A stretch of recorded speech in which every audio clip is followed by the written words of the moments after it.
Your CPU does 3 billion operations per second. लेकिन अगर उसको हर बार जा के डेटा स्टोरेज से या रैम से उठाना पड़ेगा तो वो बहुत ज्यादा टाइम लेगा. In most cases 1000 times slow. So engineers build a cheat code. It's called cache.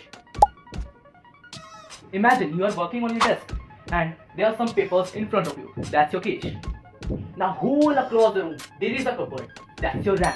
Now outside your building there is a warehouse, mostly of like 256 GBs, 512 GBs. That's your storage. So in this you are calling it a warehouse. Now warehouse is a place where you have stored everything, but it takes a lot of time.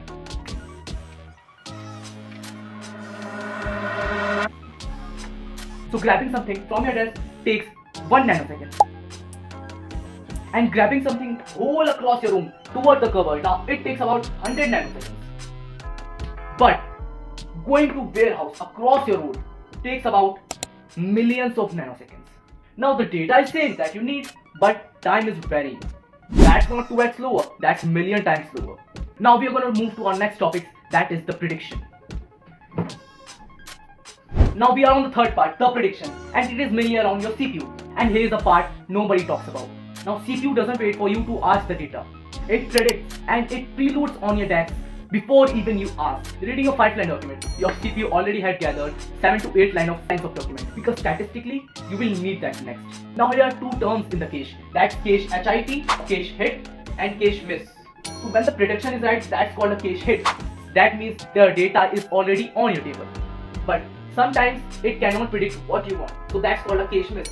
Because of the miss, your system has to walk all the way to the cupboard, and that loses a lot of time. So modern CPUs get around 95% of the predictions right. CPU is better at predicting your behavior than you think. Now let's move on to our next part, that is the layers.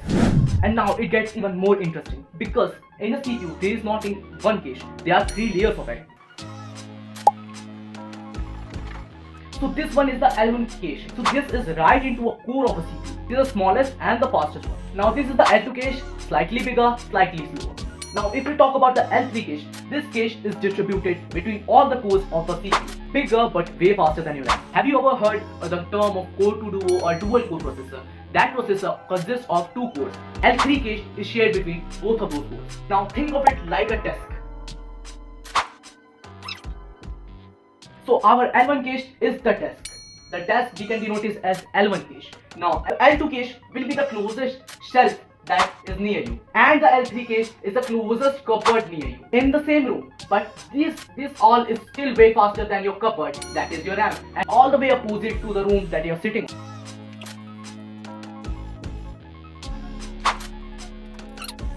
So the next time someone tells you that more RAM is equal to more power, that's not always the case. Sometimes the bottleneck is the cache. Cache is the reason why your browser opens instantly the second time you open. Cache is the root cause of stuttering of your game when you load a new map or a new area. When your laptop or PC starts to stutter, means the desk is now full. Now in the next video, I will tell you what happens when the desk overflows. Follow so you don't miss it. Thank you.